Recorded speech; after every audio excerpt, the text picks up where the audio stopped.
কখনো কখনো মনে হয় যে সবাই এগিয়ে যাচ্ছে আর আমরা কেবল জীবনে পিছিয়ে পড়ছি। ঠিক এমনই অনুভব করত এক ছোট্ট কচ্ছপ। সে প্রতিদিন দেখত খরগোশ দ্রুত দৌড়ে আর হরিণ অনেক দূরে চলে যায় এবং সে কেবল ধীরে ধীরে চলতে থাকে। তার মনে হতো হয়তো ইতিমধ্যেই অনেক দেরি হয়ে গেছে। একদিন সে নদীর তীরে বসে উদাস হয়েছিল। পাশে বসে থাকা এক বৃদ্ধ সারস জিজ্ঞেস করল, কাঁদছ কেন? কচ্ছপ বলল, সবাই এগিয়ে গেছে আর আমি এখনো শুরুতেই পড়ে আছি।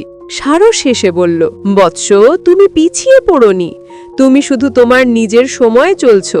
আর কখনো কখনো যে সবার শেষে যাত্রা শুরু করে সেই সবার থেকে দূরে পৌঁছাতে পারে। কচ্ছপটি মাথা তুলল এবং ধীরে ধীরে নিজের গতিতে চলতে শুরু করলো। সময় লেগেছিল, কিন্তু যেদিন সূর্য উঠল সেদিন সেই সবার আগে গন্তব্যে পৌঁছেছিল, কারণ সে কখনো থামা শেখেনি।